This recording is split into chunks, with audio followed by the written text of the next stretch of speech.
Good evening, everyone, and welcome. We're grateful for those who are here. Look forward to some of the celebrations that we have on our agenda tonight.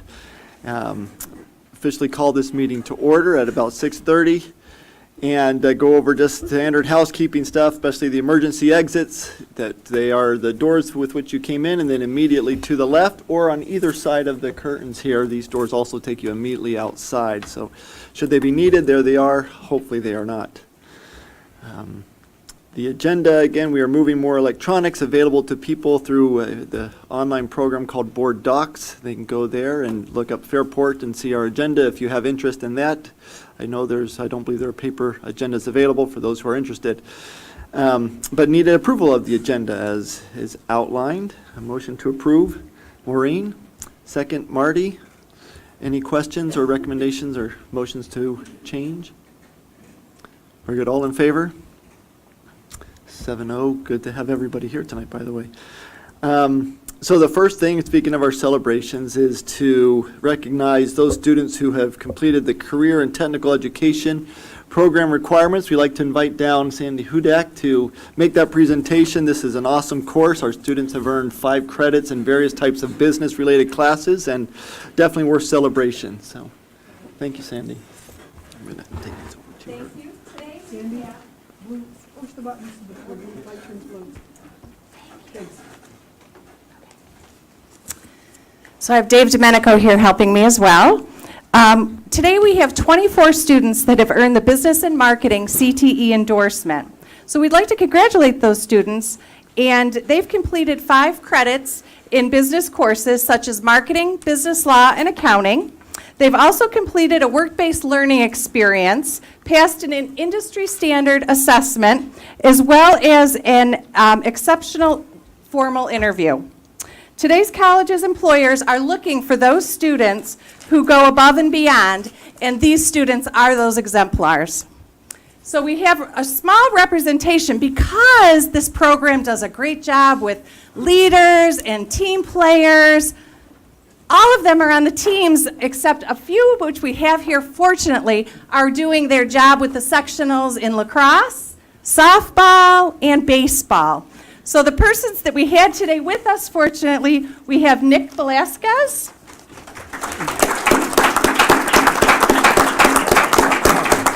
Colin Businek,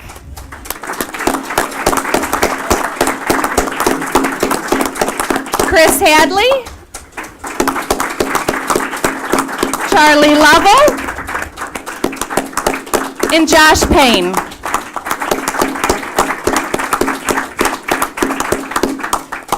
Thank you to the board's support as well as the schools as well. Thank you.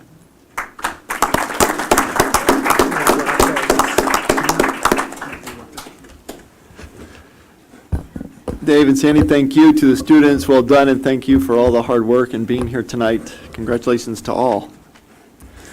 We have another recognition. For that, I'm going to turn our time over to our superintendent, Mr. Provenzano.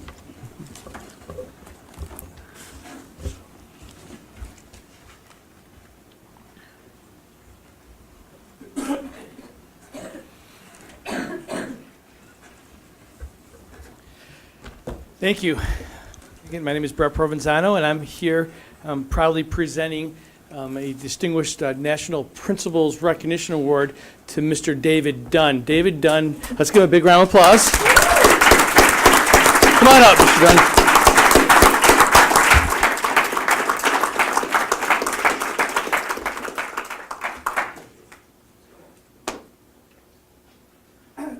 Dave was the very first person that I actually talked to on March 21st in 2003 when I was awarded the principalship at Joanna Perrin Middle School. And I'll tell you what, Mr. Dunn has such a name recognition outside of Fairport. When you get to see him up close and personal, I'll tell you what, his leadership, you check all the boxes. You talk about his ability to lead a community, his passion and his love for his school, but more so his passion and love and his advocacy for his students. You walk around town with Mr. Dunn, he knows students, he knows families, they say hello to him, they come by and visit him, they come by and visit his school. Fairport's a special place because of the standards that he sets, and I say this to all my new principals, you need to spend time with Mr. Dunn in the building because he does all the little things that mean so much when it comes to fairness and equity. Mr. Dunn is at the forefront of that conversation, making sure that his kids, his Fairport kids, and even throughout, our area, that he's doing all he can to connect with kids and families, creating a culture for learning. We all learn from Mr. Dunn. So this is just the beginning of many celebrations on this worthy recognition. And if you asked him, he would turn it over to everyone else. And I think that's what makes him such a great leader, is because he recognizes that it takes everybody, but he doesn't want the center of attention. He wants to give it back to everybody else, and that's how he runs his building.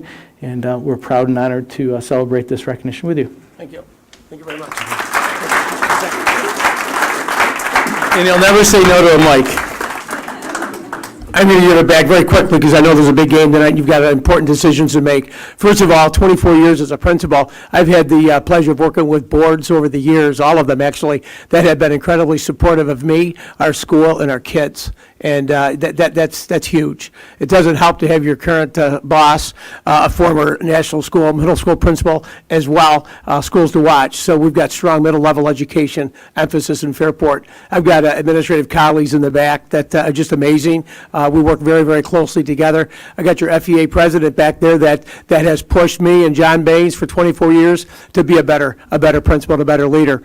And our community, our parents and our students, you don't get here without having a strong base. So I want to thank all of you. And I kind of feel that this award is for Fairport. I really do. I really feel this belongs to Fairport. Thank you very much.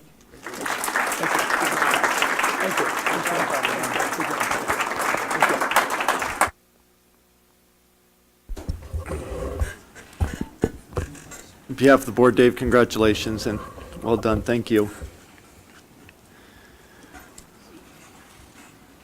This is one of our favorite communication parts of the report, is to invite our student advisor down, Will Hughes, which this guy we see everywhere. Tonight it's easier to see him with what he's sporting, but musician, sports fan, I saw you at the orchestra concert helping out the fourth grade, was it? And you're everywhere, Will. I know. I'm just about everywhere in this school, and that's what I love, is being busy, but just being a part of every little bit, because without those experiences, I wouldn't be where I am now. And so, I was writing about tonight. I was kind of struck by the fact that this is the last time we'll be meeting before, school is over for students. And so, as I'm talking and you're listening, I want you guys to just come up with a question or questions if you have any for me within these last few weeks. Because I'm not going to be too long with this. But these last 2 weeks that we have here together as students is really important, especially as seniors. It's the last 2 weeks before all of us go off to different places, different areas in our lives, and move on to the next journeys and steps that we're all about to take. And for juniors, it's important to them because they're going to be the top dogs next year. They're going to be taking that next step up and leading the school throughout everything, throughout the spirit, just through caring and everything, teaching all the sophomores that are coming into the high school every new step along the way. And so one thing that I think is important is that the seniors kind of just take this time, we enjoy it together with things like the senior bash and the walks throughout the schools that we're all going to be going to, and Darien Lake as well. And then, of course, each of us walking across the stage at graduation. That's a very momentous occasion in all of our lives, especially graduating high school. It's difficult going through 13 years of education, but what made it so easy was going through such a great education and school district like Fairport.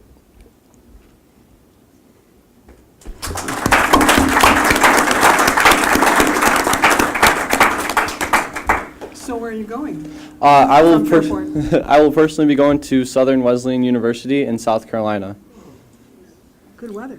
Yeah, can't beat the weather down there. So Will, I know we talk to graduates and we hear about all the great things that you're doing now and that you have planned, but I want to know, what are you the most nervous about? The most nervous thing I'm probably going towards is being far away.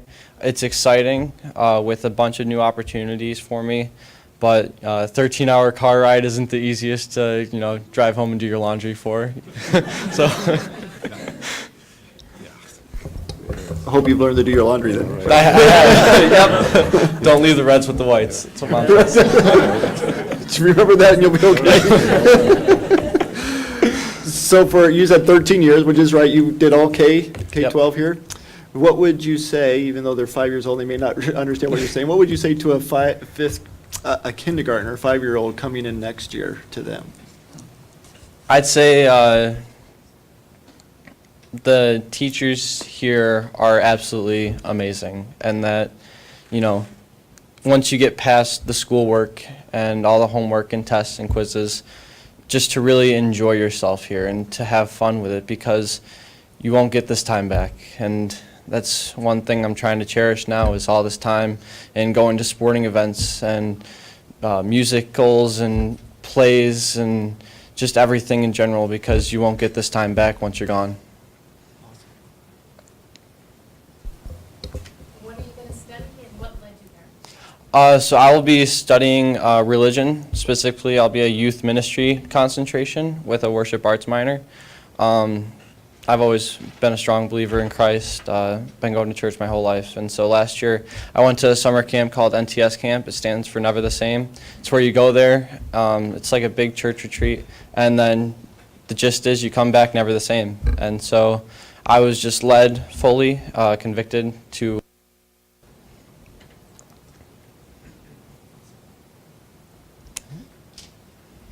So can I give you a piece of advice?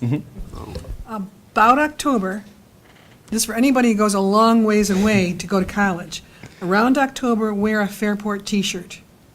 You got one. Oh, I have plenty. Yeah. What you find out is people come up to you and they say, oh, I'm from Victor, I'm from Aurora, I'm from places you've never heard of in upstate New York, and that's where your ride home comes for Thanksgiving. That's right. Because people will recognize we are people together. So even though you're a long ways away, I commend you for making that choice, but there are going to be people there that will recognize your shirt. Yep. That won't be for anybody that wants to go a long ways away, around October. Congratulations, Will, way to represent. Thank you. Thank you.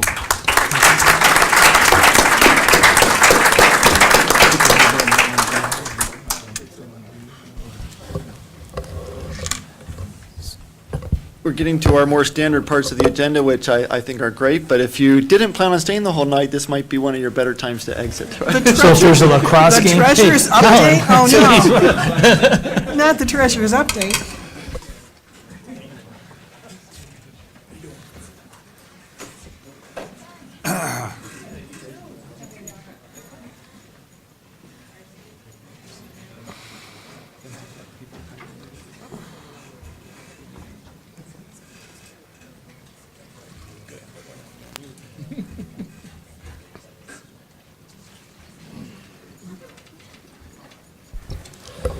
Anyway, continuing on, hard to follow Will, but the President's report.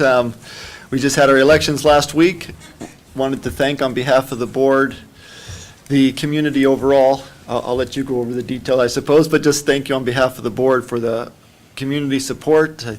Things like every year, we're just inching up higher and higher the more yeses we get. And I think that's fantastic. I want to congratulate Damon Buffum on his reelection. And look forward to continuing to work with you. Yeah. And Mr. Tim Sliz on being elected to the board. We look forward to working with you. A few weeks back, Brett and I went out. There was Small Business Week in Monroe County, and we had invited a representative from Crazy Dog T-Shirts as part of the introduction of the different small businesses that were present. They mentioned, right, that this T-shirt company had helped in the making of Make a Difference T-shirts that have been sold. And at that time, I don't know where it stands today, the fundraiser was over $35,000 in that partnership, which is just amazing. But it got me on this line of thinking in terms of all the different fundraisers that are going on in the community as a school district. And I'm not talking about the ones that are necessarily for going on trips or for boosters clubs that support the sports. This is in addition, but those which are done more from a charitable standpoint, right, where the money's given to other organizations.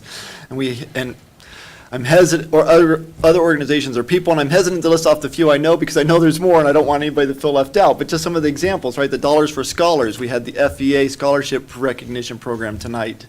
So supporting money raised, supporting other students. We've had Dudley Northside supporting Golisano Children's Hospital for years, and what was the check this year, over $10,000 there or something?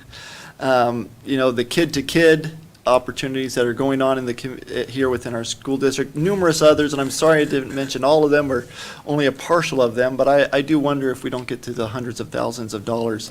I'm just grateful for our community, for the teachers, the FEAs, the staff, everybody who gets involved and encourages this type of citizenship within our students and youth. It's fantastic, and I'm grateful that we're a part of that. Just amazing. Great time of year, though, as Will has pointed out, the end of our school year coming up. We all know that there's going to be more activities than we can get to right over the next few weeks, but we'll get to as many as we can to congratulate, to celebrate, and end, I suppose, with having our senior class walk across the stage. But anyway, that's it. I know that's where we are, and we'll be very busy for the next few weeks. With that, though, I will turn the time over to our superintendent again for his superintendent's report.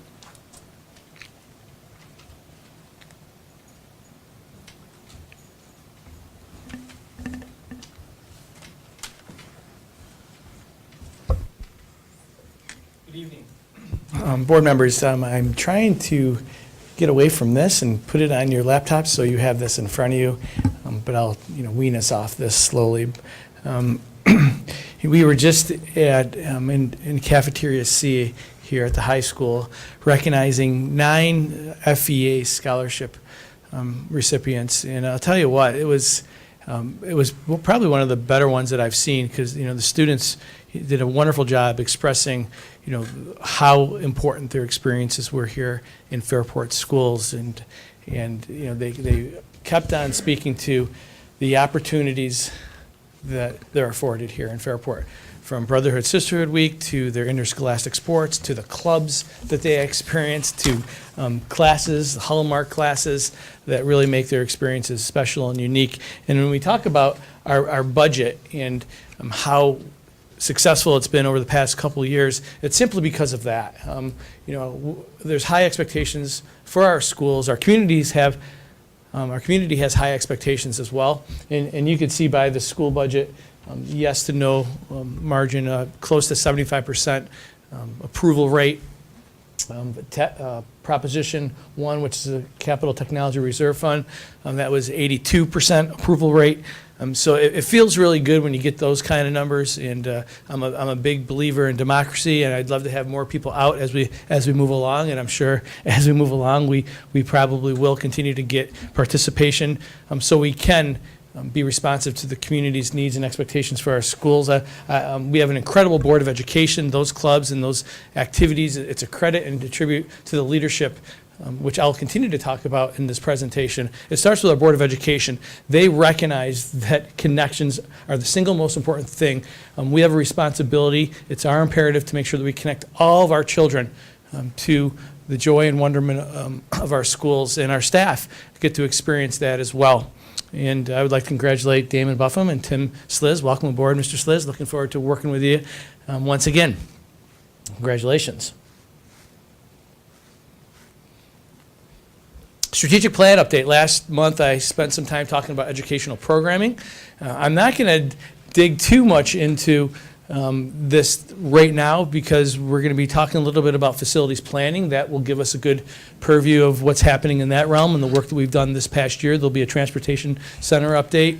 And the budget also spoke to our expectations with facilities planning, making sure that we have maintenance plans and renovation throughout the year occurring and directly in our budget.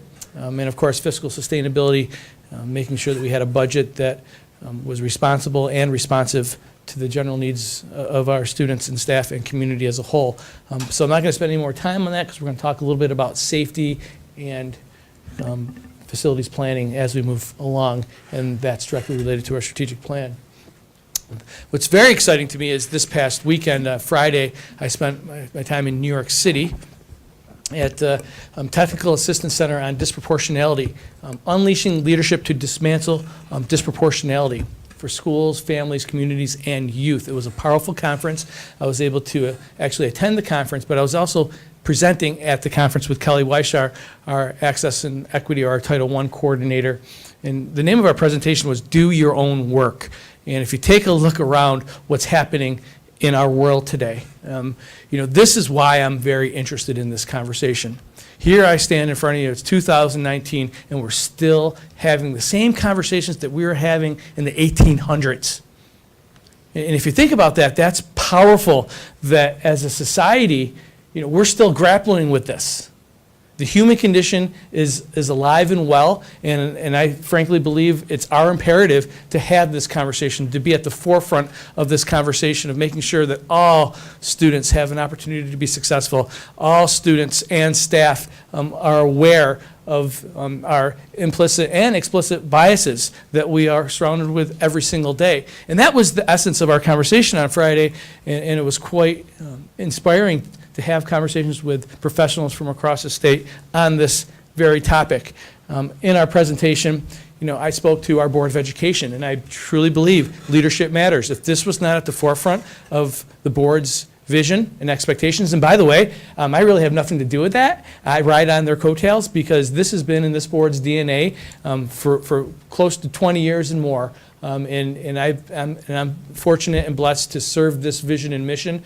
We're looking at our vision and mission statement right now. We're going to be adopting it and hopefully adding and building upon this idea of access, equity, and diversity. And if it's written down and there's expectations that it's achieved, it will become a priority. But it doesn't happen without the board's leadership and vision, and I'm grateful from our recruitment policies, which we will continue to develop, and move on to how we partner with our community members in making sure that we are creating globally connected individuals. So thank you, Board of Education. Our budget reflects our values. Intentional budgeting and allocation of resources to do quality equity work and professional development. New staff positions dedicated to equity and access. That was in this year's budget. Time allotted for summer work to look at curriculum and develop specific professional development opportunities for all staff. So we're developing this capacity and this awareness in all of our buildings. Investment in the National SEED project, Seeking Educational Equity and Diversity, training and implementation of monthly seminars. Now, that's spending over $50,000 over the past 5 years on that initiative. We started with 3 teachers, 2 teachers and an administrator. Bob Clark went to California to get trained and immersed in the principles of SEED, and now we have close to 160 staff members. Talk about a grassroots organization that's feeding off the board's vision and mission for access and equity, and we're only going to continue to develop this storyline as we move along. We're going to be doing more professional development on race, gender, poverty, and more as we head into the future. It will be part of our work plans and strategic plans.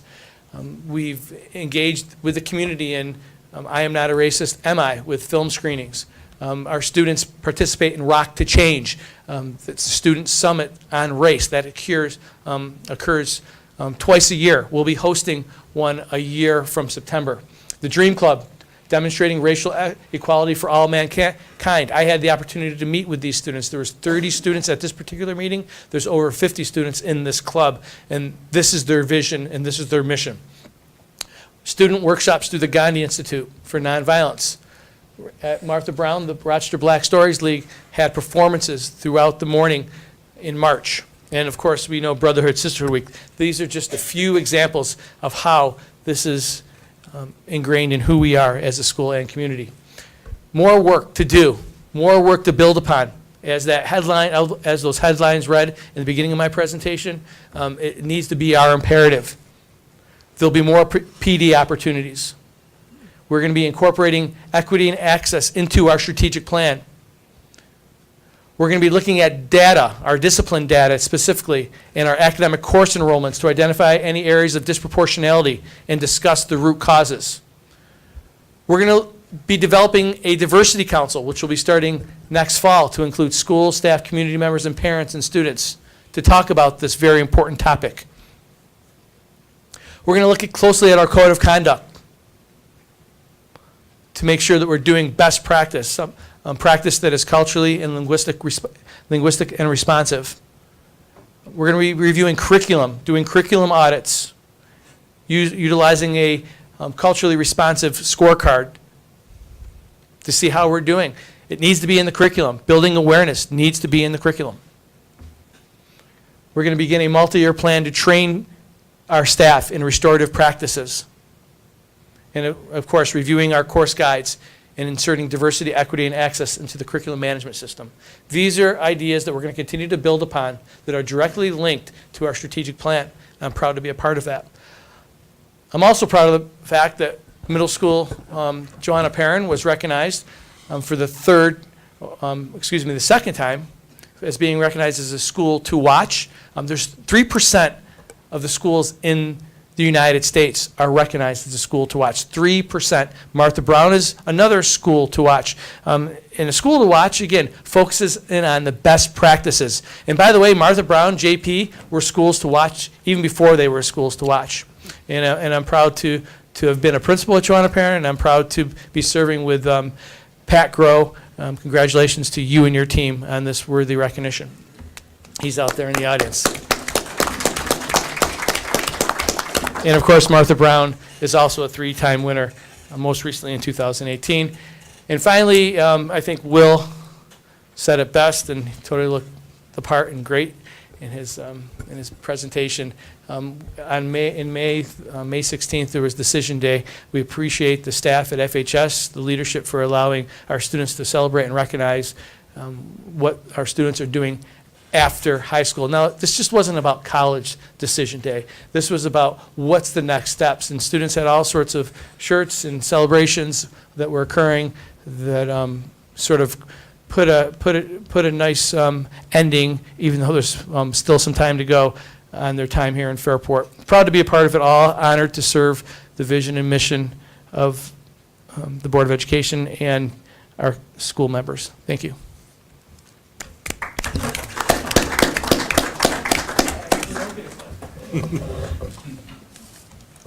Long report. It's a great report and echo the comments about Joanna Perrin, and congratulations, Pat Grow. Thanks, and grateful for what you do at the school there, that our middle schools are both excellent. Okay, our treasurer report investment update, Mr. Stevens. Okay, good evening and thank you. Tonight we have the March 2019 Treasurer's Report in front of us. Beginning balance in the general fund of $61.2 million, receipts for the month of $17.5 million, disbursements at $11.6 for an ending cash balance of $67.2 million. Approximately $41 million of the balance is invested, which is about 61%. You'll notice a jump in aid for state aid from last year, March this time frame, simply timing on the aid payment. It came in April last year. So. Is this the last payment that we're expecting from the state? No. Or they got one more to go? Nope, there's still more payments. Yep. So, Good. of course, after their June, year- and then it goes into the early fall. Okay. Thank you. Yep, any other questions about the report? So that takes us to our consent calendar, which includes our board minutes from, including the annual budget election, the treasurer's report. So need a motion to approve the consent calendar. Joyce, second, Judy. All in favor? 7-0. Okay, our personnel actions. First up, our tenure appointments that we have reviewed in the past. I need a motion to accept and approve the tenure appointments. Kevin, second. Maureen, one of the M's. One of the Sorry, M's. Maureen, sorry. Questions, comments on this? I think we did talk about, during the agenda setting, we talked about maybe providing a little bit of description about the process to get to this point where we're approving this. Right. I don't know if, there's a lot written here. I don't know if you want to kind of go through that, just. Yeah, in summary, I won't read it verbatim, they're in your backup materials, but, teachers achieved this recognition, which we'll be celebrating in the fall with our newest members as well. But tenure is something that all professional staff or professional teaching staff earn. There's multiple observations each year. There's what we call long observations, where administrators will be looking closely at particular domains of teaching. It's an evidence-based, research-based rubric, Charlotte Danielson's rubric for teaching, and it speaks to critical elements of highly effective practices, and it becomes a coaching session. And multiple times throughout the year this occurs. There's also short observations where teachers will, again, instead of being in the room for 40 minutes, they're in the room for 20 minutes, and they're looking at, again, particular elements, honing in on professional practice, and there's certain professional development requirements that our teachers need to fulfill as well. So when teachers receive tenure, it is sort of a big deal because it's an endorsement of their practice.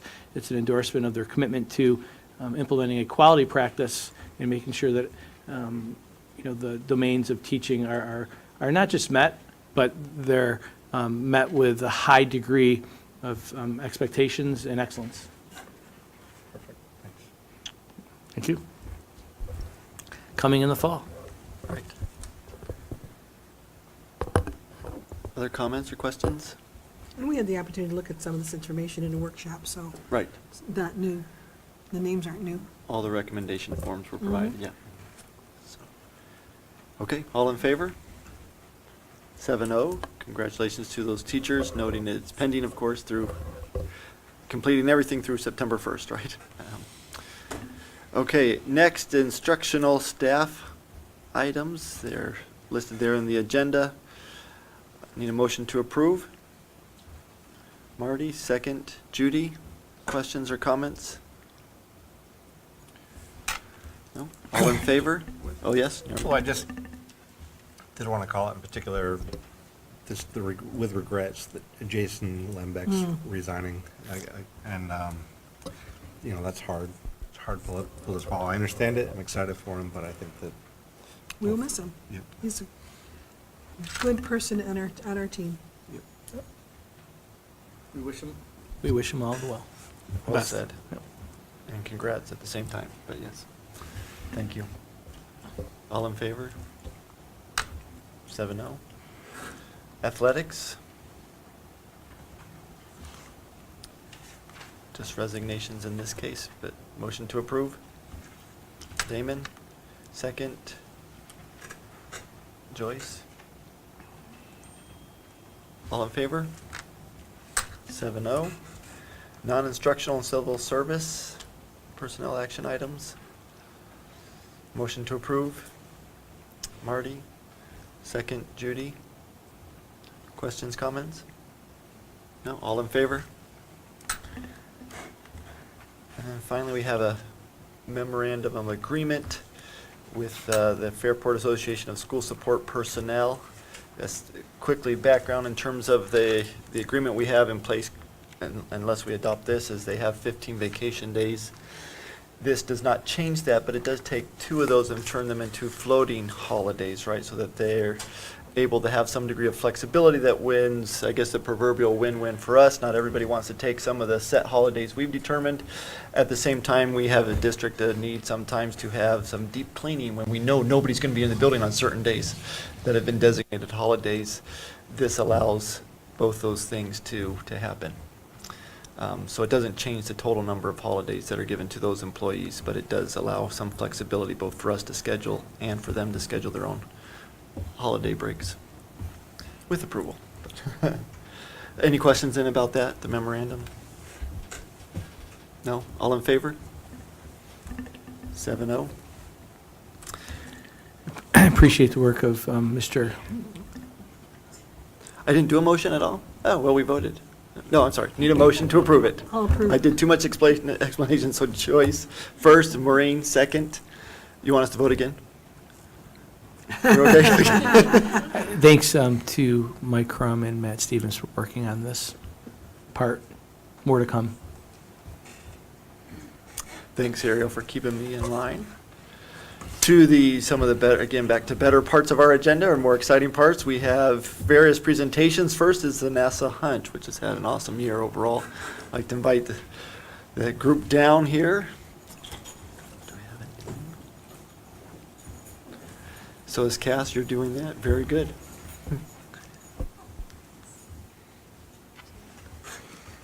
Good evening.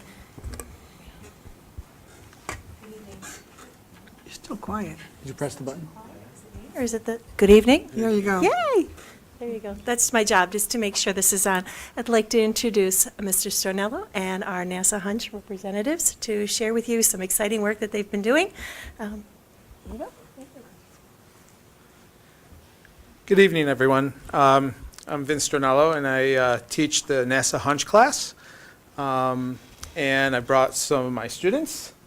So I've Jillian Russo, Dom Santa, and Neil Raj here, and they're going to present about our NASA Hunch class and give you a little background and answer any of your questions. So, you guys are up. Hi.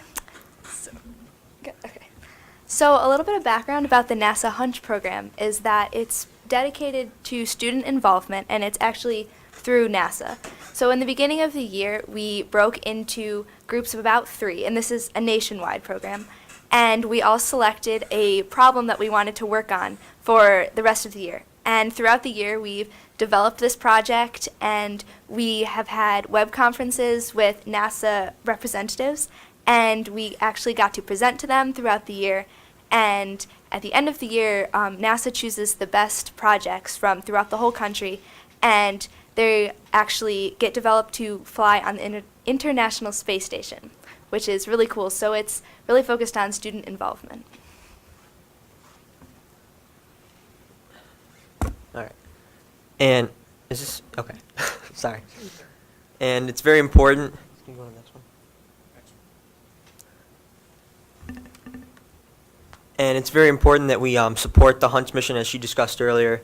And another point to add is that we use all the skills that we've developed throughout our high school careers to communicate, adapt, overcome, and of course engineer through these problems that we have every day throughout the NASA Hunch program.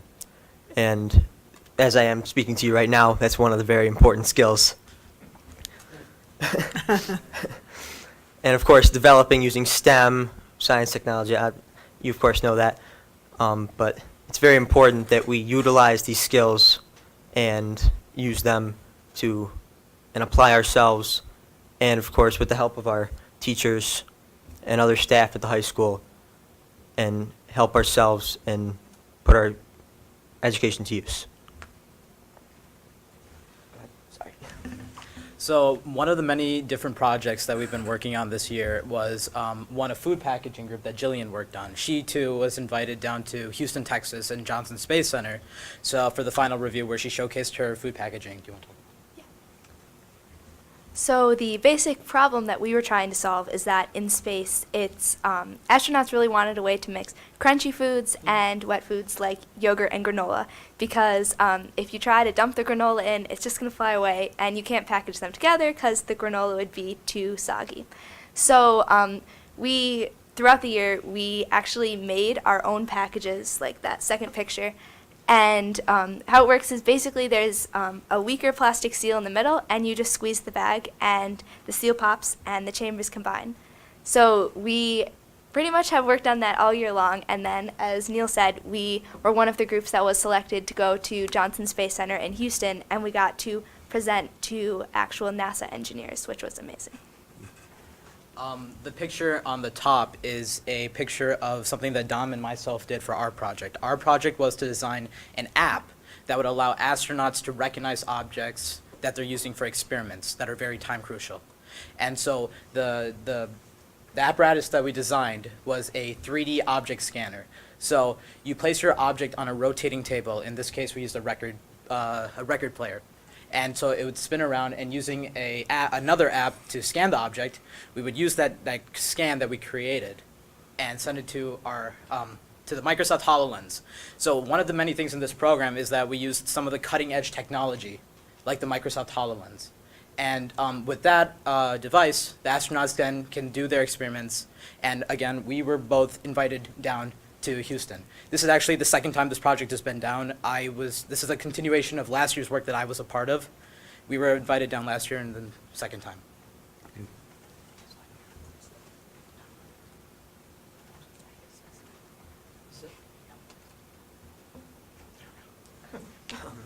Just another thing to add there, we had a third project member that unfortunately couldn't make it tonight. His name was Dan Backrath. He was very important to our group. He did a lot of the coding and a lot of the software aspect of of our project. But moving on from that, so the previous projects that we've had in the past couple of years, we had what was it? They were slippers? Yes, they were slippers. This is my first year on the project, so unfortunately, I'm not very adept to the previous project. We actually had a member that wasn't, unfortunately, not here to make it tonight. So I'm going to do the best that I can to. And then I believe we also had we had a UV wand that was also it's also pending to be sent up to the ISS. So it really goes to show that these projects can be used in real life situations up on the ISS, and it's very important to recognize these students. So this is our 6th year as a NASA Hunch school. In Western New York, there's only a total of 3 schools currently. There's about 200 and something nationally in 28 states. NASA uses our program as kind of a benchmark, especially for new schools that are coming online, because they're very impressed with our students and how we run the course and the projects that our students put forth.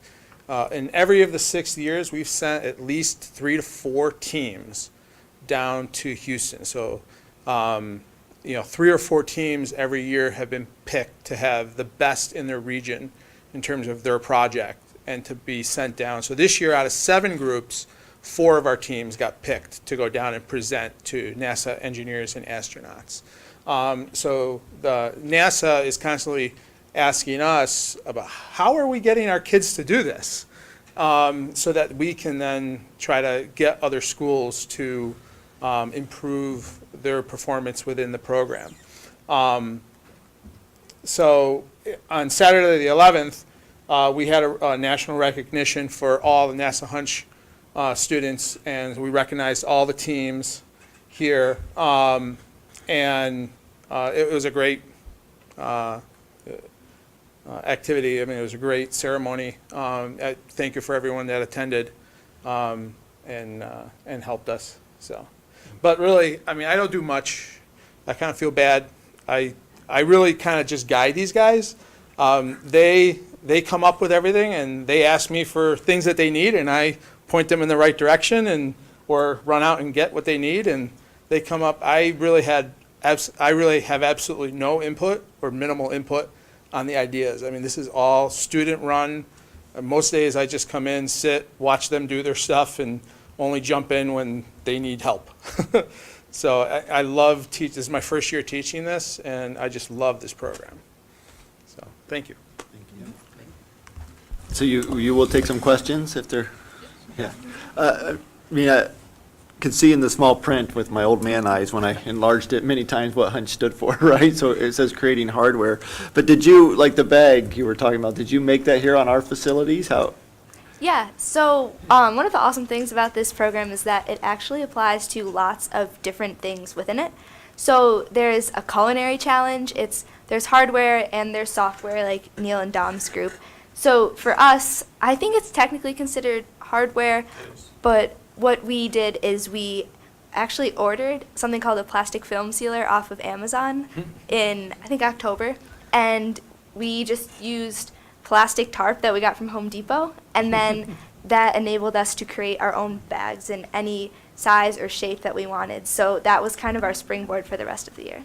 And you had to demonstrate it worked. I mean, obviously it worked, Yes. right? Yeah, it was a little I nerve-wracking. bet. Yeah, so talk about that a little bit, though. I mean, through the process, I'm sure you did a lot of Q&A or quality testing, right? Mm-hmm. You designed something, software, hardware, problem solved, worked together as a team, awesome. And then you tried it, and it didn't work the way you wanted it to. So talk about that. Okay, so at first, when we first had our original idea, just for the concept of our design, we couldn't really figure out the best way to make the bags. And so one of the things that we tried is we used the tip of a hot glue gun and tried to seal the plastic together, and that did not work because it was not watertight at all. And then we ordered the film sealer, and it got better. But throughout the process, we've discovered that there's a lot of plastics that don't work so well, and that has resulted in some water kind of getting all over us. But we learned from that, and we moved on, and now we know the best thickness of the plastic and the best kinds that will work with our design. That's cool. That's great. That's awesome. Where are you all going, well, where are some of you going to college next year? We're all juniors. You're all juniors. We get to keep you another year. All right. So one of the great things about the class is we have sophomores, juniors, and seniors Okay. in the class. So Well, you mentioned being in for 2 years, so I thought Yep. you might have been a senior. All right, very nice. Neil and Dom, about creation of your then hardware and software. I mean, which one of you really knows what a record player is? But I actually, so thanks to our physics department that we had a leftover record player that was not in use for reasons that are very apparent. And so what I did was, thanks to the electronics class that I took here with Mr. Miller, I repurposed the record player so it would not only spin, slower with a resistor, and I don't want to go into all the details for the sake of time, but Thank you. but it was really a challenge because being able to understand the circuitry that was inside it after I took it apart, took the cover off, was sort of caught me off guard, and then all of a sudden I started to regain my bounds and just kept working forward with it. too old of technology, huh? Pretty much. One of the things your teacher said at the Hunch meeting, the recognition ceremony, was the need for sewing machines. Did any of you have a need for a sewing? By the way, there was since there's a different audience tonight, there's a great need by NASA Hunch for sewing machines, old ones preferred, or because they don't want to spend their money, they got to spend on other things. So if you have any old sewing machines that still work, here's a plug. Did any of you have to use any of the sewing machines for something? Okay. Yeah, we did have about I think it was 2 or 3 groups that did have to use sewing machines because some of them were actually attire focused for the astronauts on the ISS, and then there was another one that was dealing with sharp, pointy objects that you wouldn't want damaging anything on the ISS, so they had to kind of soften some corners up.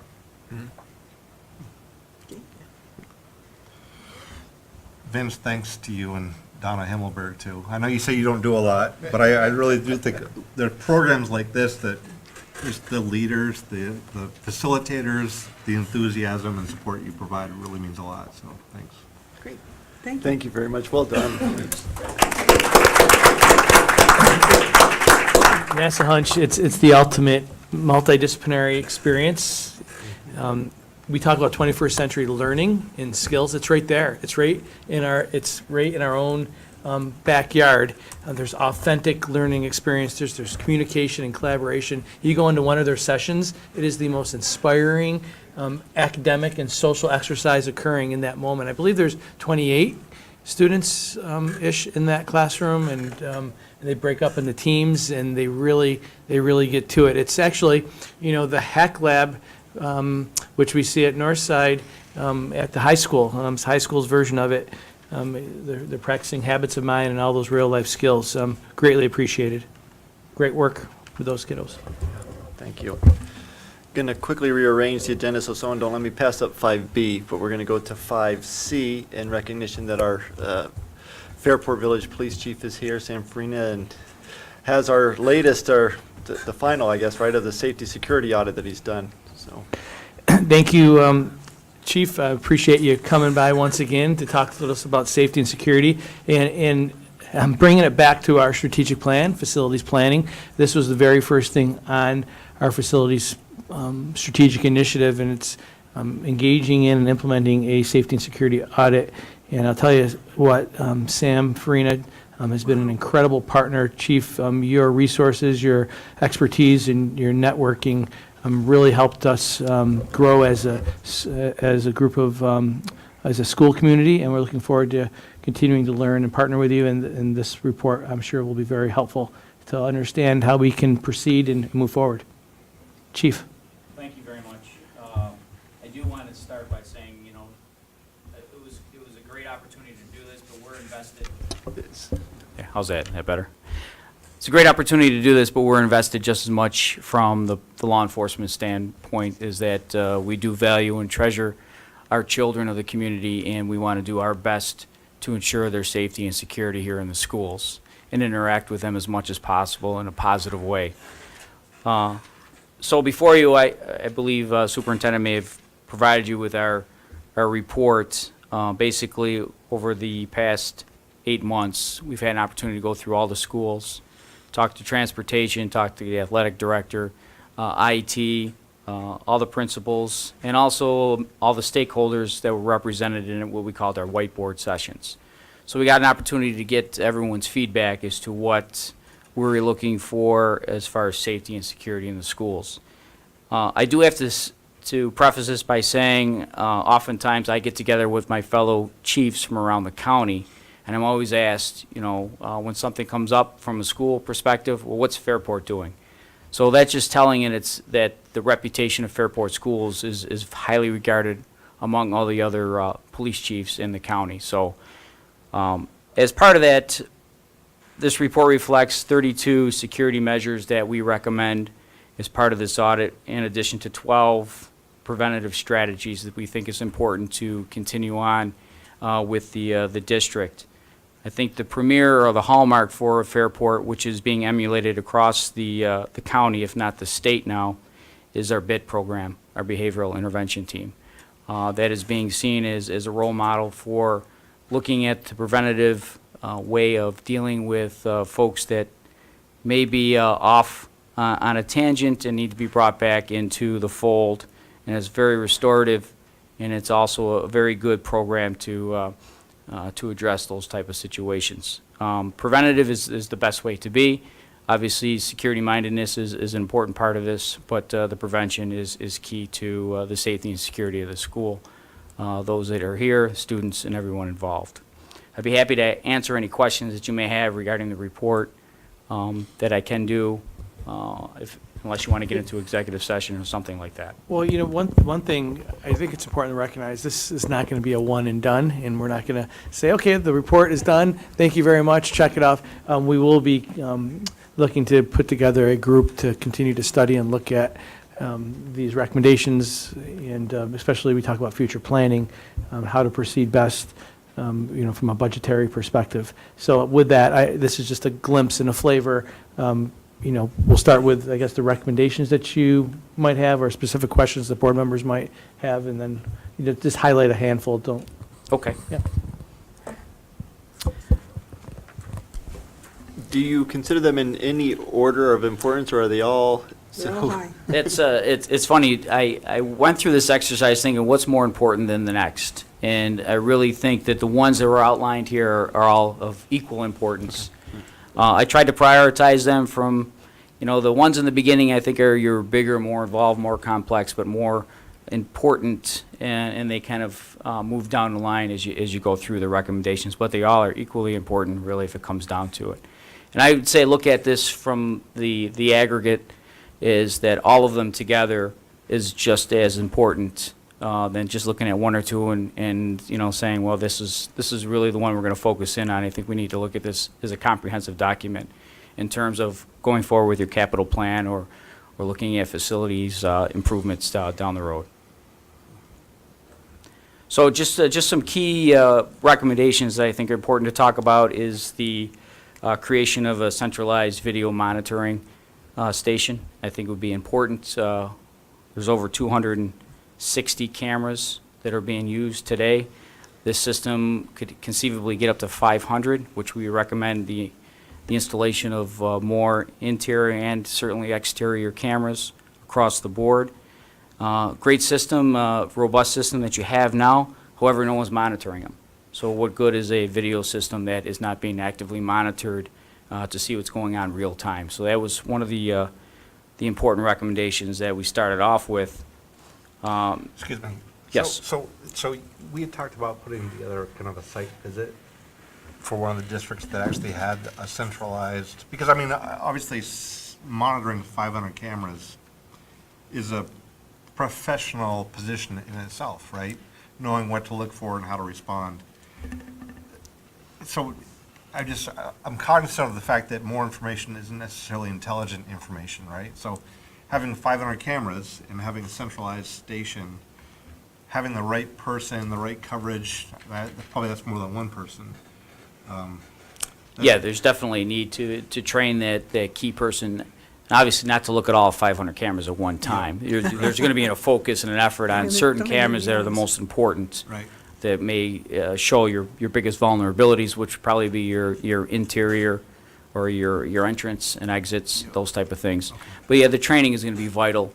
And, like a casino situation or any type of video environment, you become very proficient at it. We saw that when I was with the city police department, when we started our camera room there, got up to 200 cameras. And we got to see the skill level of people as they got more accustomed to how the camera system works and what they're looking for and viewing it.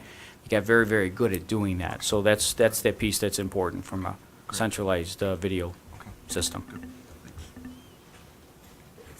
If you look at recommendation number 4, it speaks to the creation of a security director. Sure. So this school district is a large school district, has a lot of moving parts. The complexity is there where to afford you an opportunity to have a security director would be very beneficial to organize much of your safety and security, your video system, your technologies going forward, keeping your training up to speed district-wide. So there's a lot of opportunity that would be brought to the creation of this position, which I think is vital in this environment. Also gives an opportunity for that person to liaison with law enforcement on a routine basis and also interact with building management too regarding safety and security issues, being their sole position. It's not to give, take away from what's going on today. It's working very well. I think as we move forward, there might be a better organizational opportunity here for you to take a look at. One of the things that impressed me, Sam, was something that I've noticed is the vulnerability we have in the after-school hours. We don't think about it because sadly, much of the press and media is on what happens when kids are in school and someone gets in. And that's what we look at. But in fact, our ability to monitor what's going on after school hours when many people are coming for many different reasons and we don't watch where anyone's going, if they happen not to go where the game is and go other places, that can certainly provide some problems. So I'm so glad to see that you mentioned that as a scope for us. And that was loud and clear from many of the people that were interviewed. And between classroom times, whether it's 7 to 4, incredible control of visitors coming into the building. Between 4 and 9 o'clock, it's a wide open campus. Mm-hmm.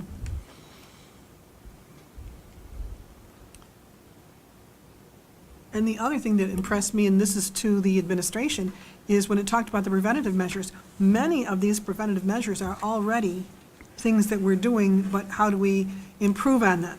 So we're not going to start with these and say, we're going to start right now, we have nothing in going. A lot of the preventative measures were ones that we're already in the process of doing. How do we do them better? How do we get more people involved and knowledgeable about them? It was a very good presentation, I thought. Well, thank you. And I think that's where credit is due here in the district. I think there's a lot of security mindedness. It's becoming a culture across the board. And from a progressive standpoint, I think this district is far ahead from many of the other ones in the county when it comes to security mindedness. And I'll just touch on one more, recommendation number 5, School Resource Officer Program. It's becoming more and more popular, and not only in this county but nationwide, is the use of an SRO in the schools. In times when folks are advocating for armed security, armed teachers in Florida, I don't recommend that here in New York, but the best case scenario for us, law enforcement perspective, is they have an SRO. They're well trained. They have to adhere to a high level of training standards, firearm standards, use of force, and as part of their job. And I think it would be a great inclusion in the school environment to have that resource, not only as a law enforcement official, but also as a mentor and a trainer in the schools. It offers a lot from a community engagement standpoint from our perspective, and it gives the management here an opportunity to interact with law enforcement daily to deal with the spectrum of issues that come about from schools and the community that collide in and out of school.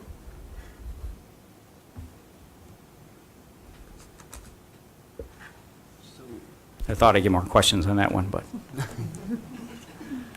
Well, I have some questions. Okay. Another time. Okay. Right. I don't know, internal, but start looking, we've had on the parking lot, if you will, right, for us, the smart school bonds.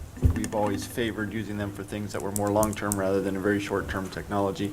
As we put technology into our budget, to the degree that these recommendations now give us some guidance, right, and making those decisions. There you go. So, appreciate that. But there's a lot here in terms of questions. I'm sure there'll be others. I guess in that's some my... executive session, I think you're right. Yeah. We put this in the executive area. This hasn't been open to the public at this time, this document. And Right. I would anticipate this document being available to our union leaders and the groups that were definitely involved in participating in the study, because it's information, it's valuable information, and, as we move along, we will certainly be inviting those who participated and our school members into the conversation. It's a comprehensive report, and I look forward to continue to dig into it, again, as we build upon our strategic planning, facilities planning, smart school dollars. This will all be incorporated into the conversation, so the board will have some decisions to make around this in the future. Yeah, some of this is very short-term, very tangible, and I know, are there plans to execute some of this in the short term? Yeah, we're going to look at this list and make that determination, the quote-unquote low-hanging fruit. But I do think next year will be the year that we could start prioritizing Right. and start making decisions on how you want to use your budget dollars. Any capital planning that needs to occur will be a part of this conversation. So that's how we're going to integrate it. But of course, from security cameras, we will be studying, that big room where we can all take a look at, what that would look like. We have to study that, though, and understand what it takes. So, at a high level, Brett, though, my question becomes, the opposite of security is open, right? Open and flexible and fluid, right? And everything's open. And that's very functional. Everybody gets to go where they want to go at any time, but there's no security. And then on the very far end is everything's locked down and secure, and passes and fobs to get into everything, and that's the most secure environment, and we need to be somewhere Yeah. in the middle. I think Chief said it perfectly, this culture of awareness. I'm looking at my building leaders, anytime something has occurred and we've been able to manage it because there's this culture of awareness and there's this responsive planning and there's these incredible networks, and that's really helpful. That's something that doesn't cost any money. Well, it dedicates resources and time and professional development and building capacity, but that's building that culture of awareness. That is probably another single most important factor. Our behavior intervention team is another piece that we continue to build upon. But I do see us getting our hands around this and having more conversations with the chief and with stakeholder groups to help understand it and see how it translates in our buildings. Well, there's a lot in here. I know I have to really dig a lot deeper into. I read through it, but it's so thorough. There's so much in here that I'm going to have to review it a lot deeper than I was able to for tonight. So I appreciate all the information in there. Thank you. thanks. And then the building by building, right? Results building by building, and there's just good things for every. We really appreciate the time and the dedication of resources and your expertise, and we look forward to delving in and unpacking this, if you will, and then having it translate into our work here. Appreciate it, Great. Chief. Thanks for the opportunity to do it. Appreciate it. Thank you. Really, it's been, just in my mind, it seemed overwhelming in a way for us to tackle this because what we do is educate. I think we do it very well here, but security, I think we do pretty good, but your expertise is greatly appreciated. Thank you so much.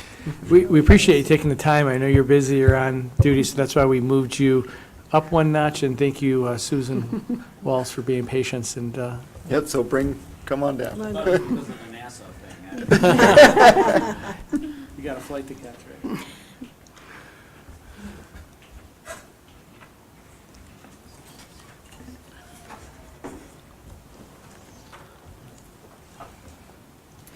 So I promise this won't take long. I just wanted to give a quick update to the district-wide safety plan.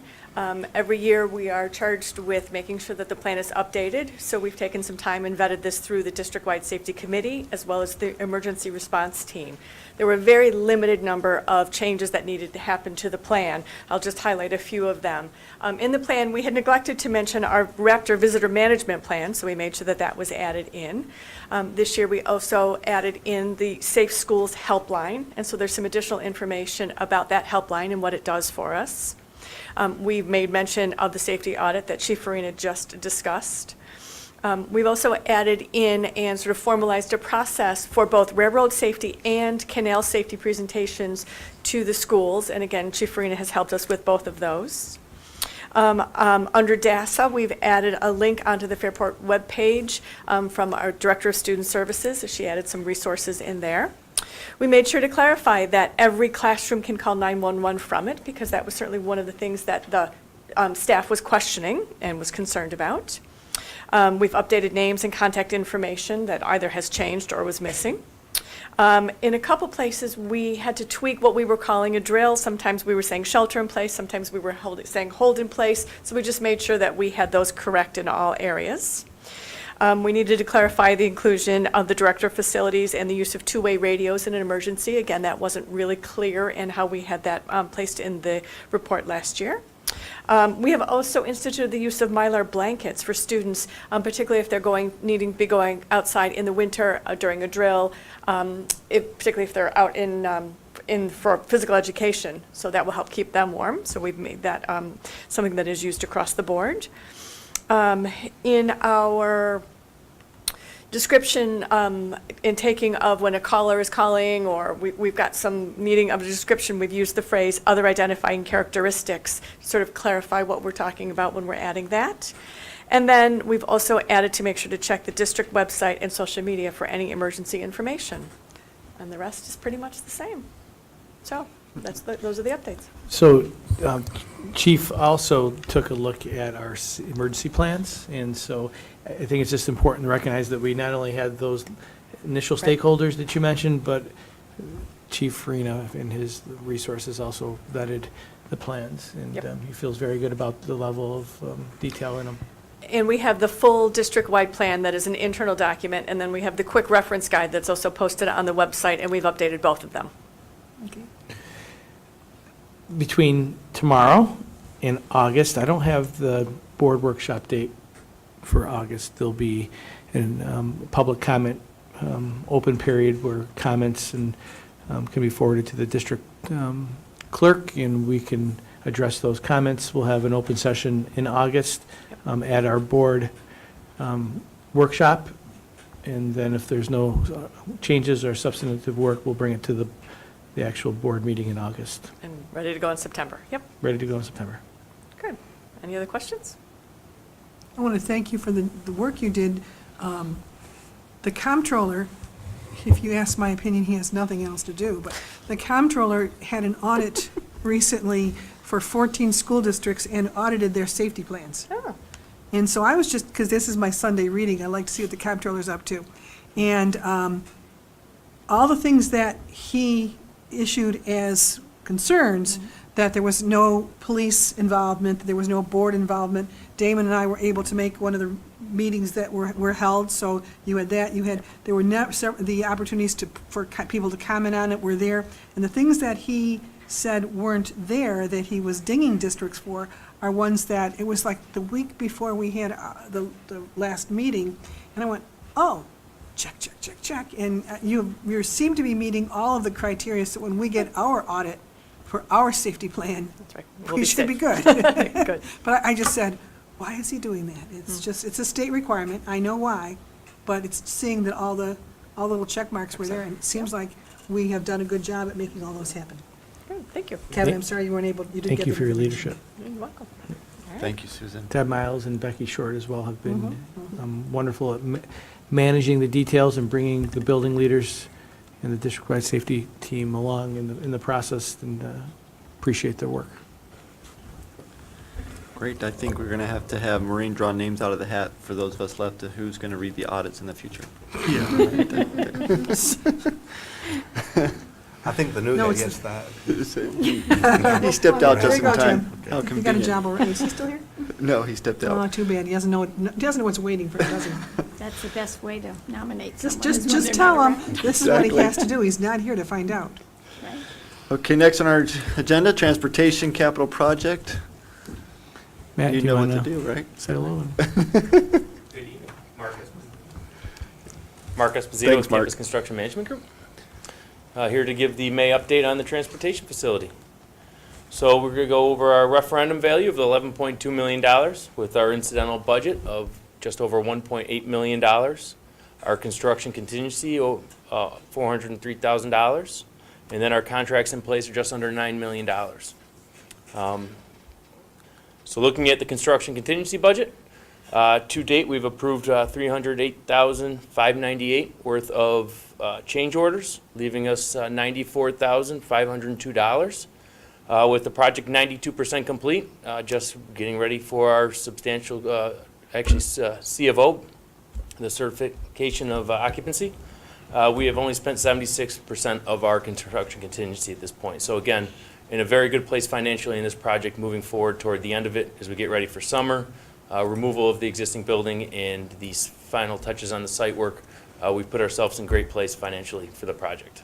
So if I can ask you an unfair question, I'm Yep. sure the answer is no, you don't want me to do that. But in terms of taking down that building, anything you think that could really blow through the rest of that, or, I mean, what kind of things? There's always fun things when you start doing demolition. But I think what we've done with our testing prior to that, have a good understanding of what's in that facility and what could potentially be underneath it.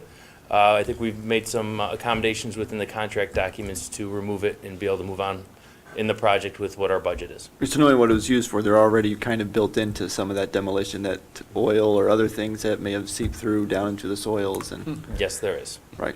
Great. So, You nervous? What's underneath it? I just think that's where you sometimes find Sure, surprises, right? I sometimes. lift up my bed and who knows what's under Well, I that. mean, You take a building down and. we've dug up 85% of that site. So the majority of that site's already been dug up, turned over. It's just the building pad itself is now what we have to deal with. So moving through with what we need to, we'll hopefully be in good shape.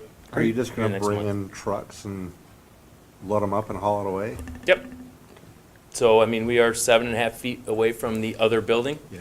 that's brand new, so we have to do it very carefully and neatly to make sure we don't disrupt anything else. So it will be a process in removing that. So just looking at that schedule, so we have punched out the building with the architects and engineers, so we're working on those fine tuning of the details. We have some photos here at the end of the slides here to show what it looks like as we're getting ready for occupancy of the building. There are a lot of testings of systems, a lot of training of equipment that's ongoing, and by the end of next week, our goal is to have the district's BOCE's inspector walk through the building, say it meets all of the requirements for egress codes and building codes, and we'll start getting the paperwork signed off and submitted to SED so it can start beginning used, move over in with the building middle of June, so we can start tearing down the other building. So that process is well underway and is moving as anticipated at this point. And then as you drive by, you can see a lot of the site work that's happening. The concrete sidewalks are being poured around the building where we have radiant heat built into the slabs. Asphalt has been going down, so a lot of touches going on to this as we start bringing this facility ready to be used. So we had some questions after our last presentation about fencing locations at this site. So just to get everyone situated, so this is Awalt Road with the face of the building right here. If you remember the existing facility, the fence line was actually on Awalt Road or right off of the right-of-way. Now the fence has actually been diagrammed here with this purple line that actually falls to the back side of that facility. So there is no more fence that's going to be installed on Awalt Road. So it's set back up there, so you have that front parking lot area, you have your fuel island location, your front parking lot, and then the fenced area with the buses for protection really of what the purpose of that is to protect your buses and make sure we don't have people intermixing with the buses. So where you had the fence before around the entire site, people still were driving there daily, and cars and buses did have a chance to mix. What this is really allowing you is to separate your buses fully and protect those as needed. So then looking at this, we have some photos of the interior of the building as we start getting it ready to be turned over, of the bus bay area, with the safety lines being painted throughout the facility. Look at the conference room that's built in the second floor.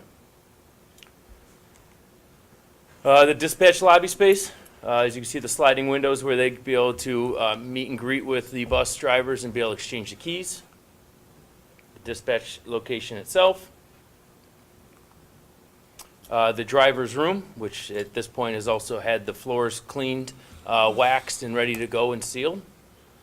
Ross's crew did a great job with doing that. The mechanical space within the building, showing the new boiler system. Office workspace, which is a shared workspace within the facility. Director of Transportation office.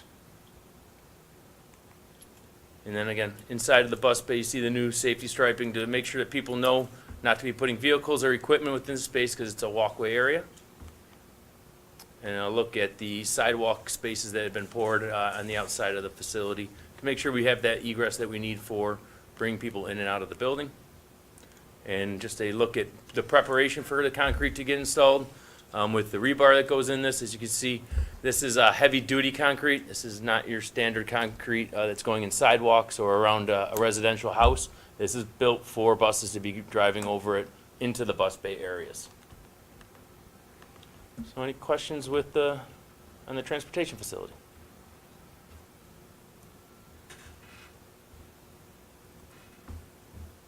All right. Thank you very much. Thank you, Mark, and thanks for all Thank your data and your feedback throughout the process. No problem. Thank you. Okay, section 6 of our agenda, board discussion and action items. We have our policies first read. And need a motion to approve the first reading. Joyce, second Kevin. Questions or comments about those policies, the 3 listed? Just the drug and alcohol testing. I saw that this was, it had said that this was conditional on bus drivers that were driving for vehicles that were transporting 16 kids or 16 people. Is that correct? The policy aligns to the regulations that are out there. I don't know exactly the specific piece you're speaking to. Well, okay, I'll find it. Right, no, It it's. says it a right couple here. times. Yeah, under the drug and alcohol testing, 3rd paragraph. Yeah, could you read it? I just can't Under, find it. Individuals who operate a commercial motor vehicle designed to transport 16 or more occupants. it says, it Yeah. starts with under federal law Right. and regulations. Individuals who operate a motor vehicle designed to, So do all of our vehicles transport 16 people and above, or those minibuses are smaller?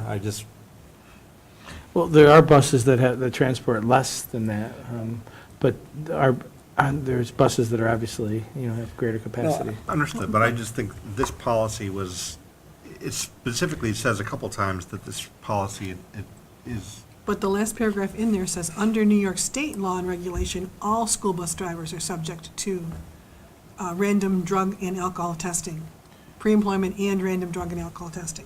So I'm just saying it's covered. You don't like the 16? well, I just, Covered. yeah, Yeah. it's making it's setting a limit of 16 above or below. So I was just curious, that's all. Mainly references the federal law. Right. Because it starts out saying all bus drivers and it ends with all bus drivers. but Okay. that, I think, is the citation of a specific law. Okay. Okay, I trust the fact that you've looked at it. I thought that was curious that it specifically spelled out 16. Yeah, again, it parallels, state and federal laws, so I mean, it's not, beneath those. Okay. And in fact, it's probably, executed with a lot of fidelity, and, We have any buses that are for fewer than 16 kids. Oh, yeah. You don't have to transport 16. The vehicle has to be for 16. Even if we're only transporting 3, it would still fall under this. Yeah, even Vehicles made for 16. Yeah, even if I mean, most of our small buses would be 28 passenger. However, if they're wheelchair equipped, it may transport less students because of the mere size of, the wheelchair spots within the buses. Right, but this so- doesn't address how many students we transport. It addresses the vehicle size, that it has to be the size that would transport 16. If we take one, that driver is still going to be under this policy because the vehicle is for 16. Vehicle is. Yeah, I trust the policy is going to be what it needs to be. I just thought that was Yeah. an interesting metric. I didn't know if we had any like minibuses that transported 8 kids or something, and that this would be a potential issue. I don't know. Right. But again, as I think Maureen pointed out, our policy has this final statement: every school bus driver will be included in the random testing pool and must submit to testing when selected. Okay. All right, so it's, Good conversation. yeah. Okay. Any other questions or comments? All in favor of the first reading? 7-0. So approval or acceptance to approve Dr. Julie Leonard as our district physician for the summer of 2019 and then the 2019-2020 school year. Need a motion to approve. Marty? Second, Joyce? Any questions or comments? Why are we doing it now instead of in at the reorg meeting? We usually do it at the reorg meeting. Yep. Yeah, we'll probably still do the reappointment at the reorg meeting again, just to be sure we've got that in place at each reorg meeting, but this way we're covered and we have it done before July 1st. Oh, it's that because we are not going to have summer physicals? Is that part of it? We will have summer There will be. physicals. I thought, well, never mind. There's always been timing in terms of just the Yep. agreement and Okay. so forth. Having it in place for the summer, yeah, Yep. right. So we asked that at agenda setting, but yes. Okay. it's- Okay, other questions or comments? All in favor? 7-0. Bid award and contract for Jefferson Avenue Entry Capital Outlay Project. This is, you see every year in our budget, the 100,000 outlay for next year, already in the process of, now the budget's been approved, it's a good thing too, right? But it's, if you want to give a little bit more background and then we'll, or should I have a motion, motion to approve? Joyce, second. Kevin? Matt? Yep, so thank you. This is the Jefferson Avenue entryway that was approved actually last year's vote. We've been on a lag ever since the Fairport High School stage project was delayed at SED for some other requirements I had in place. So this is the work to take place over at Jefferson Ave that's been in the budget as part of the capital transfer. You see the bid here. 2 bids came in, the lowest being $115,000, which is just over the $100,000. So we'll have to balance a bit of it from the general fund. As we were talking before, these $100,000 projects become quite tight when it comes to the actual construction that can take place on these pieces, and we're consistently seeing bids come in these areas. So Clarify that is What for. is it we're doing? What are we doing to that entrance? there was work, I believe, Ross is behind me. I'm going to see if I can get this right. He's shaking his head no. I'll just say that was to take place in a previous project. It includes renovation of the entryway over at Jefferson Ave to help improve. There was some tile work and so forth that wasn't done, as well as to try to help some of the secure pieces over there. Sound good? And this is part of this year's budget, you're saying, because of? It's part of, it was capital, yes, this year's budget. So it Okay, needs to be so I said money to be next year's, spent I'm in this sorry. year's budget. Yeah. Yep, yeah, But the it was project, it's approved last year as part of, actually, we do the capital transfer last year, so it's at last year's budget. Even? Yeah, so we moved to the capital fund, so funds are sitting in capital fund. There's design work that has to take place with each one of these $100,000 projects, so design work and SED approval and those timings. So you move the money over, then it sits there till all those things have happened, the design, the approval. Correct, it gets moved to the capital fund. So is this some kind of repair or something that didn't get done when that entranceway was originally changed?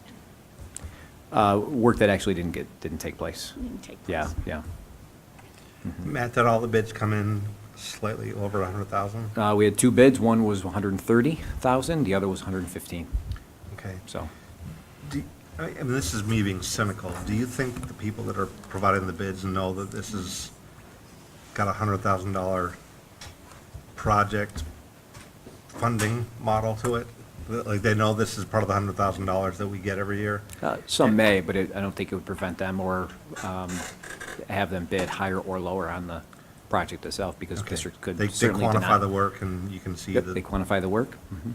Okay. Absolutely, yeah. I mean, because district could essentially deny the bids and go that route too if you wished.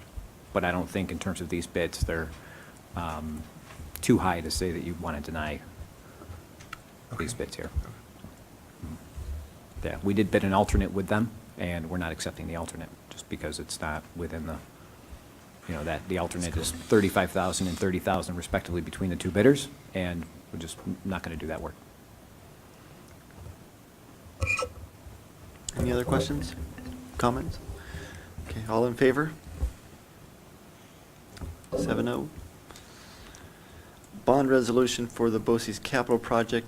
We need a motion to approve. Kevin, second. Joyce. Matt, for you again? Sure. This is if you remember, there was an intermunicipal agreement. This is related to BOCES capital project. It's work taking place at BOCES facilities, O'Connor, et cetera. Each district, the bond resolution is a piece that has to follow all districts approving the intermunicipal agreement, having that signed, and each district must have the bond resolution approved prior to the end of June. So this just provides the district the option to borrow, should that become the case when payments are due. I think the district's intent is to pay for it through the budget, but again, it provides the option. Without this bond resolution, there would be no option to. And Maureen and Kevin, you can jump in here if I'm wrong, but we did discuss at the audit committee how to pay for our share of this. Matt had presented several different scenarios, and all of those were possibilities, and basically what we did was ultimately prioritize them. This was not our first, and so it still keeps the option open. We need to do it for BOCES' sake, but this is not the path that we want to take necessarily. But should things change and the financial environment change or whatever, it also has that as, and it was one of our options that we can pursue. Yeah, Matt, our portion of that was what, 1.3 million? 3 million. Oh, it's 3 million. Yep. The Our first portion is payment 3 was, million. or the last payment. We Yeah, start it's out broken small. out into 3 payments. The first payment being approximately 300,000, and then the following 2 payments, about 1.3, 1.4 million. Okay, thank you. Yep. And these payments don't start up until, I believe, 2 years from now, because BOCES will have to go through the same process of SED approval and such, so. Yep, Thank you, Matt. Okay, next on the agenda is the, oh, we have to oh, I'm vote? sorry, yeah, got to vote, thanks. Got a little Now, anxious. do you have to name, because of the form that we're looking at, that everybody, do we need to take a roll call, or just everybody? Yes, so this is a roll call, so one by one, right? Is who, do I just start over there with Judy? Is that how I do it, right, and go around the room? Sorry, you'd be, yes, yes. Aye. Aye. I have to ask how you spell it if you don't say it right. Joyce? Marty? Kevin? Aye. Peter? Aye. Damien? Yes, please? Oh, no. Okay. We good? Good. Okay. Merger resolution. It's partially being recommended, or Damon's thinking I should read this all. Do we? Well, not all of it, I just think. What's that? I shy. Well, let's get a motion first so we can move into the discussion or so. Motion to approve the merger resolution as outlined, we have written, and then we'll get into that. So Damon first, Judy second. I had, Does it have to be merger, and can we just, or, is that the word we use? It always feels like it's something else, like we're merging a school district. This is just consolidating. Just, right, so we had Harris Beach, this is quite, I Harris guess Beach why I'm says not it's necessarily a merger. Okay, I'm fan. not disagreeing. No, I'm not That's it. saying, it's legalese, and that's there we perhaps go. why, that's why I don't necessarily want to read it, because it's legalese and provide the, do we have the interpreter with among us, right? Well, I just saw the word consolidation so often in there. It didn't say merger. So consolidation's in there, he's got that's why I say it's a consolidation plan more than a merger. Merger sounds like two school districts are going to be one. Now, even though we do have two buildings that are going to, they're not going to merge, they're just going to be consolidated. Oh, wow. Well, probably won't take 2 minutes. If you're okay, I will read it then. Yeah? Okay. Board resolution resolved that the Fairport Central School District, the district, in developing its long-range plan relating to educational facilities is exploring the potential of consolidating various district facilities to promote the most efficient use of space based upon the projected student enrollment, and be it further resolved that the district has determined that the consolidation of the students, the staff, and the educational programs offered at the Minerva DeLand 9th grade school, Minerva, and to the Fairport High School facility, FHS, and the repurposing of the Minerva facility, collectively the consolidation, is in the best interest of the district, and be it further resolved that the district is authorized to develop a plan to effectuate the consolidation, which plan will include the expansion and/or renovation of FHS facility to account for the increase in students, staff, and educational programs within the facility, as well as the repurposing of the Minerva facility to support the administrative and/or educational needs of the district, or for use by third parties, including but not limited to BOCES, the local municipality, or other third-party community organizations to the extent permissible under New York State education law and/or any and all other applicable laws governing the district. And be it further resolved that with the respect to the development of the plan for the consolidation, the superintendent and/or members of the board for and in behalf of the district are hereby authorized, empowered, and directed to take all such action on behalf of the district as may be deemed necessary, appropriate, or advisable to develop the plan for consolidation. And be it further resolved that the foregoing resolution shall remain in full force and effect until a copy of a subsequent resolution revoking or amending them, duly certified by the proper officers of the board, shall be made by the board. Phew. One breath. You could breathe in. No. You know what that means, though? No. Say it again? Right, I mean, it's putting us on the path, right? That's to me the explanation, or not the explanation, but it really is putting us on the path. You're right, perhaps the agenda word that I put out there, merger, is not the right word, it's one we've been using, but that document didn't use it, right? It was consolidation all along. It's more than just the two main buildings, but it does indeed cover those. But it does allow us to look at our other facilities, whether it's district offices, Bummer Place, all of our facilities for the most part. What is best for students? I think something like best practice, that we could overuse that in some ways, or either people for or against might be able to use that one way or another. In my mind, that is the case, right? And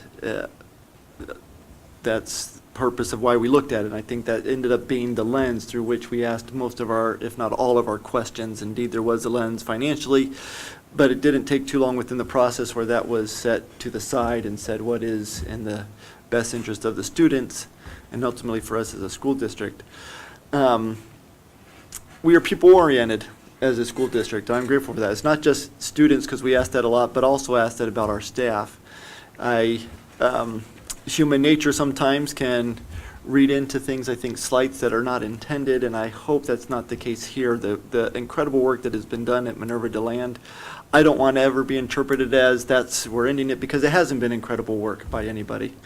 I have all the confidence that work will continue at the high school should this pass, right, tonight, by that this is not in any way, shape, or form by me, and I don't think by any of you, if you were to vote for, to say that type of work wasn't good enough, right? That's not what this vote is about, and I've heard that here and there, but that, I want to emphasize, is not the case, right? It really is looking out from a long-term perspective as part of our facilities planning, our enrollment projections, and we've talked about transitions over the years. We've talked about flipping times. There's so many things that brings this into a whole as part of our long-range plan that to me is the exciting part, that makes us better, that takes us to another level. We're at a great place. Not comfortable with that. I hope none of us ever get comfortable that we want to say, okay, we're at a good place and we're moving on, right? Let's not stop and rest on our laurels. To me, that's what this vote is about. So I'll open up to other comments, or? Well said. I mean, we did talk about this at our workshop 2 weeks ago. Had an Several extensive times. conversation about it. I can read that 5-page document again if you want.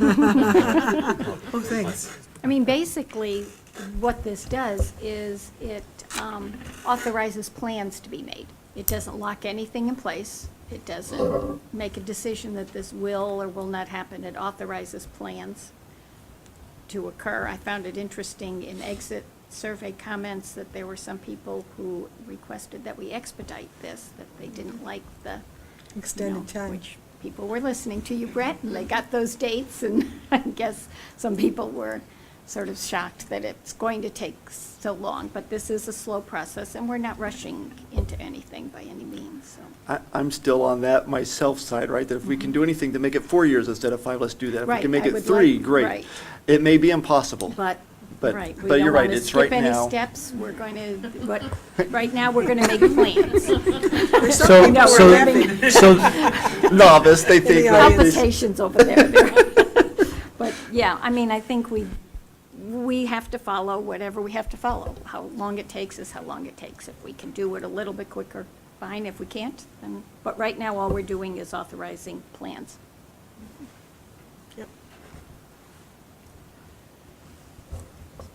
So that doesn't make less work yet, right? We still have more work to do, absolutely. Absolutely. Any others? Then, I was just going to add, in our hours of discussion about this, I really appreciated the team from Minerva that came to share their wisdom about ninth grade students with us, and, looking forward to that collaboration. They were very professional and helpful and hopeful, I think, about keeping this a student-centered movement, which is also our value. So I think that's just important to recognize.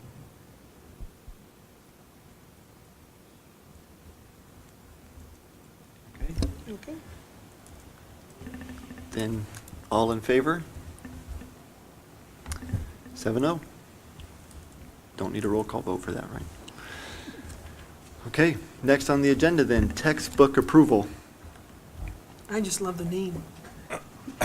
Python Crash. Python Crash Course. We saw a copy of this, right, in Cass's hands the other day when we were looking at this agenda. Need a motion to approve? Damon, second. Judy, is that a copy of it there? For anybody who wants to see the hard copy? I did see this at the agenda setting meeting. I mean, this is very cool.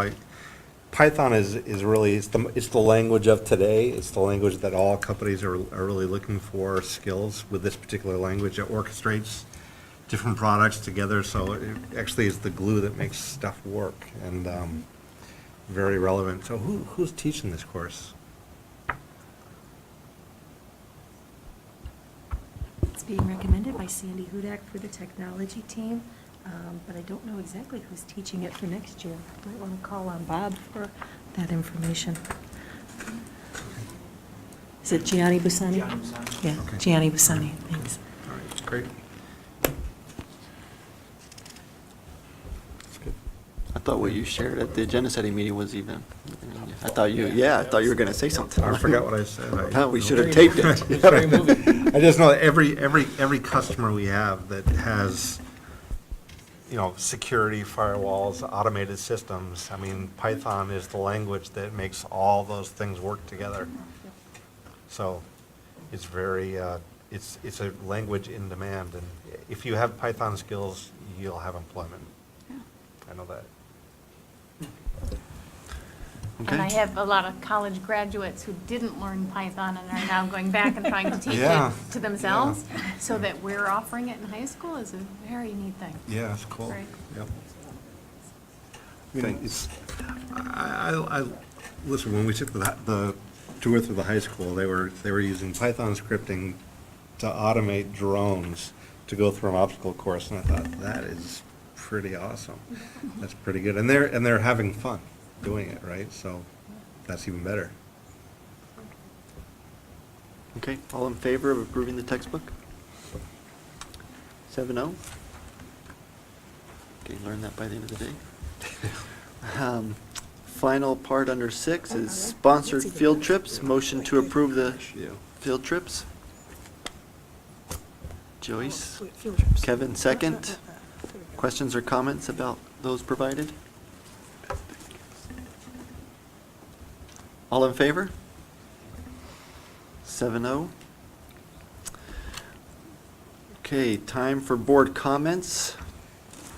Anybody want to make any additional comments before we have a motion to move into executive session? Just a question for the policy committee. I know that we were talking about using, or looking at the technology policy, and I know that's what we've talked about, but is that on your list to look at? Say that again, I'm I'm sorry, I I'll was get you reading. The policy. Personal technology is cell phones. That's going to take some doing. I think we probably want to talk about that as a group at either a workshop or Okay. something. And there's a lot of other- Brett's got a lot of information Yeah. from talking to students, and we want to hear from principals and teachers. And the wellness committee. The wellness committee will Right. give us some Yeah. recommendations, so that's going to take a while to get that, but it's important. Yeah, I would encourage us to kind of sequence that. I think there's a lot of other people that are thinking about this right now, Right. and so probably now's the time to actually get started. So we've been reading the tea leaves, and we feel really good about the policy, and I know that you're going to continue to study it, and I think that's important. There's been a lot of work, collaboration with students, staff, there's been surveys given. Hopefully, as we move forward, you'll see a code of conduct in the next several weeks that speaks to an aligned, consistent approach to regulating that policy. And that's something that we thought that we can improve upon. So as you're studying it, we're going to continue to study it, but hopefully we'll have some tighter regulations as we learned. And as you said, my conversations with students have been incredibly insightful and echoing a lot of what's been talked about here, so. Okay. And just the last thing I wanted to say is just, and for no other purpose than just to be recognizing the tragedy that took place in Victor last week with the student that took his own life, and I just think that that's awful, and it just highlights the need for all the mental health that we have, and conversation and openness, and, I really applaud everything that's happening in the district, but I realize that just children can be so vulnerable, and we just don't know, so. Our hearts are with our brothers and sisters in Victor, and we've been collaborating with them and, doing what we can to support their school community during this tragic time. Thanks, Damon. Any else?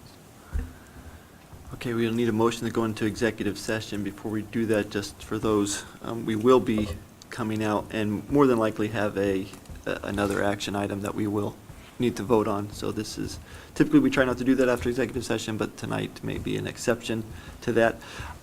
Ariel, just clarification for running the meeting. It's already on the agenda. I see there's an addendum in the executive content, but I don't need to make a motion to amend the agenda, right? Because it's already on there. So we're set there. Great. We will reconvene after our executive session. We will likely have a vote, and then we will adjourn for the night. But for now, we need a motion to go into executive session. Maureen, second. Joyce? All in favor? 7-0. Thank you all who've been here. We need to, though, are we going to go to a different room or clear the room? We're going to stay here. We're going to stay here. Okay. Would it be easier for us to?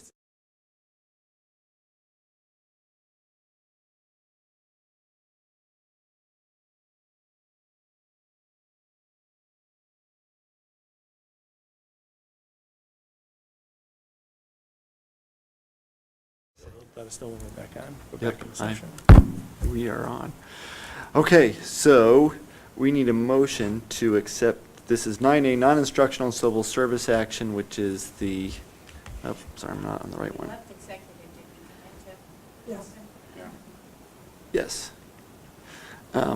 Motion to approve the non-instructional civil service action as recommended by the superintendent of schools of resignation. So motion to approve, Marty. Second, Kevin. So I'm typing these up. All in favor? 7-0. And that takes us to adjournment. Need a motion to adjourn. Joyce. Second, Judy. And all in favor? 7-0. I'm watching for you, Kevin. And the time is, we'll call it 9 o'clock. Thank you.